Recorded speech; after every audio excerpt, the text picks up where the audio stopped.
Hi everyone, I hope you're well, thanks for clicking on the video. Bo Nickal is making waves in the MMA world right now. He just got done with another quick victory over at Dana White's Contender Series. He's now 3-0 as a professional, and he's due to make his debut in the UFC in December. Bo Nickal is a man I'm super excited to see in the UFC. His potential, his ceiling is so high in this sport. Whenever a specialist comes in of, Bo's caliber, I'm always interested and excited to see them perform inside the cage, to see how they do. But I've always said, if you're going to come into this sport as a specialist, wrestling is the fucking art to be a specialist in. If you have the ability to put someone on their back, it is just such a game changer.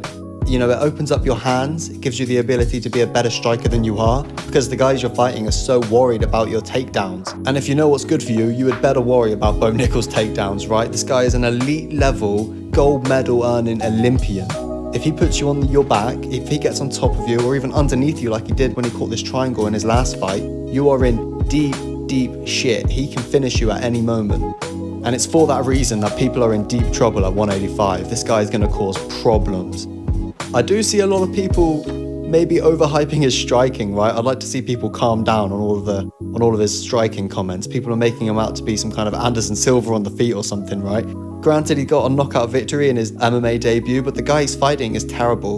And I don't see Bo being particularly, sure he's a little, he's kind of technical, but he's not he's not some Anderson Silva on the feet. He's just a powerful guy. If he hits you, you're going to go out, right? Just like most guys at 185. But I do think he is relatively unproven on the feet. And until we can see him in the cage with a guy who can keep him, on his feet, like Hamzat, I think it's fair to say his striking is unproven.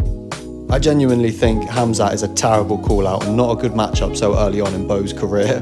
Right, a guy like Hamzat who may have the strength to keep you off of him and make it a stand-up fight, even if it's just for a couple minutes. Bo is so inexperienced in that area of fighting, right? If he can be kept on the feet, and a man like Hamzat who's putting constant pressure, hitting you with the jab, throwing horrible kicks to the body, I think that's a dangerous fight for a man like Bo Nickal, especially so early on in his career. I'd like to see him be brought on slowly. And if you listen to Dana White post Bo's last performance, he had the same idea that I do, which is, let's not rush this guy. He has the potential to be a star. Why ruin it so early on in his career? He's 3-0 for Christ's sake. Let's bring him on slowly. Thankfully, they booked him against a man with, granted, far more experience, but with a somewhat mediocre record in Jamie Pickett. This is the kind of matchup I want to see for Bo this early on in his career. Let the man continue to develop his striking, for Christ's sake, because if you're going to throw him in there against top 15, top 10 competition, these are guys that are going to be able to maybe keep Bo standing for a little longer than he's used to, so he needs to have more experience on the feet else. It's a different kind of thing when a guy's a better striker than you and you can't take him down. I don't know if you guys train, but I can tell you right now, it is scary. It's not a nice feeling.